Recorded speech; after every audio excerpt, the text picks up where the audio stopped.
नमस्कार, स्वागत है आपका अपने क्लासेज में। और आज अपने एक्सरसाइज लेकर आए हैं, देखते हैं। तो first question, which one of the following limitation is not true about the structural method की लिमिटेशन दी गई है, उनके बारे में बताना है कि जो कौन सी है वो ट्रू नहीं।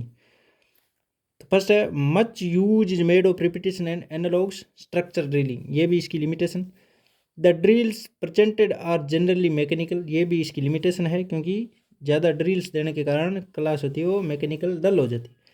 थर्ड है, the method fails in developing learners communicative competence, ये भी बात सही है, क्योंकि कम्युनिकेटिव कॉम्पिटेंस वो ड्रिल करता ही रह जाता है, अभ्यास करता रटता ही रह जाता है, जिस कारण कम्युनिकेटिव कॉम्पिटेंस भी नहीं हो पाता।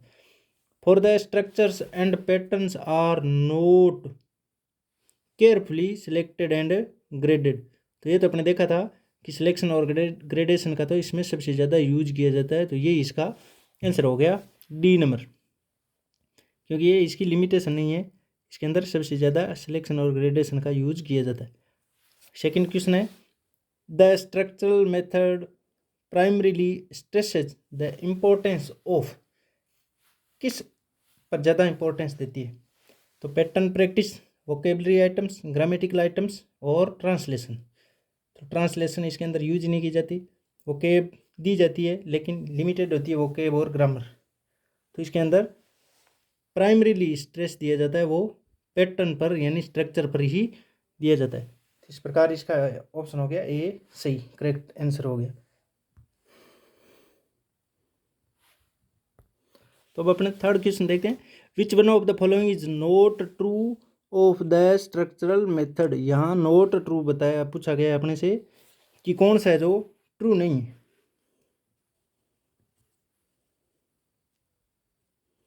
विच one of the following is not true, यहाँ not true of the structural method. First option है, in this method the basis of teaching is structures and patterns of the target language, ये बात सही है, इसके अंदर सबसे ज़्यादा स्ट्रक्चर और पैटर्न पर यूज किया जाता है। सेकंड है, the structures are carefully selected and graded, ये भी बात सही है। They are presented through classroom situations, actions, pictures etcetera, ये भी बात सही है, क्योंकि एक्शन करके क्लासरूम के अंदर ही बताई जाती है structures. D, the method leads to the successful development of students communicative competence, नहीं ये नहीं हो पाता।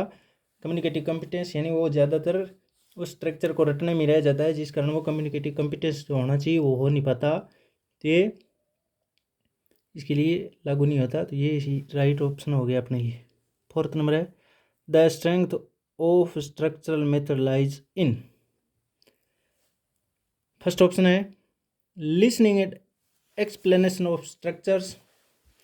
सेकंड है, writing and explanation of structures, assessment and evaluation of structures, selection and gradation of structures. यही है, क्योंकि सिलेक्शन और ग्रेडेशन होता है उसी पर ज़्यादा स्ट्रेंथ दी जाती है स्ट्रक्चरल मेथड के अंदर। लिसनिंग एंड एक्सप्लेनेशन, लिसनिंग होती तो है लेकिन एक्सप्लेनेशन ऑफ स्ट्रक्चर्स की नहीं करी जाती है। राइटिंग, और क्योंकि एल और एस पर ज़्यादा भार दिया जाता है, स्ट्रेस दिया जाता है इसमें, तो आर और डब्ल्यू तो वैसे ही इग्नोर कर दिया जाता है। और असेसमेंट और रिविलेशन की इसके अंदर कोई बात ही नहीं होती, तो ये भी नहीं होगा। तो ऑप्शन हो गया डी अपने पास करेक्ट। तो आगे फिफ्थ नंबर क्वेश्चन के बारे में देखते हैं अपने। फिफ्थ नंबर है, which one of the following is true with regard the structural method. जो ट्रू है उसके बारे में देखना है। Teacher creates situation to teach structures, ये बात भी सही है और ट्रू ही देखना है अपने। तो टीचर क्रिएट सिचुएशन, वहाँ स्थिति अपने आप, क्योंकि इसका नाम ही स्ट्रक्चरल सिचुएशनल मेथड है, तो यहाँ सिचुएशन स्ट्रक्चर्स उसी के आधार पर दे देता है। जैसे मेले का भ्रमण करवाना हो तो उस क्लास के अंदर ही वो सिचुएशन बनाता है और उसी के आधारित वो पैटर्न देता है उनको याद करने के लिए, उनके ऊपर बातचीत करने के लिए। सेकंड है, teacher forms a habit in pupils of learning structures, ऐसी कोई बात नहीं होती।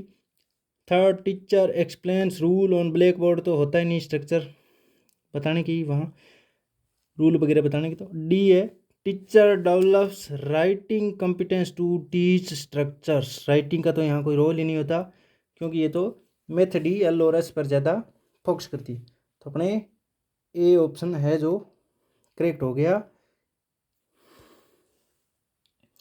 यानी A option,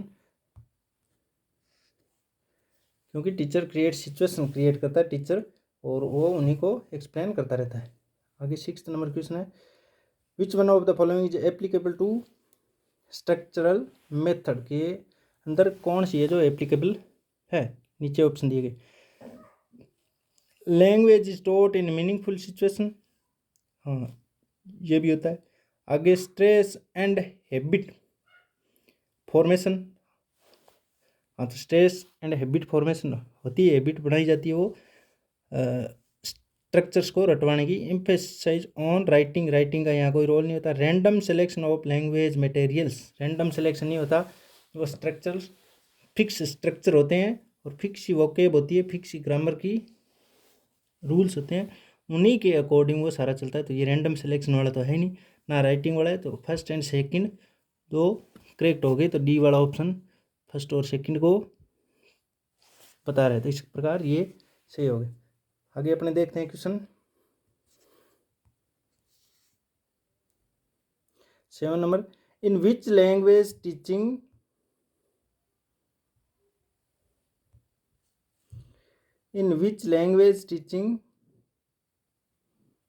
method language errors are seen as serious aberration which be removed before they become habits, यानी हाथों हाथ ही सीरियस एबेरसन का मतलब अगर कोई वहाँ कोई एरर कर देता है बच्चा तो उसको बहुत बड़ी ब्लंडर माना जाता है, उसको हाथों हाथ ही हटाया रिमूव किया जाता है, ऐसे सोचकर कि कहीं ये गलती कर दी बच्चे ने, वो उसकी हैबिट ना बन जाए।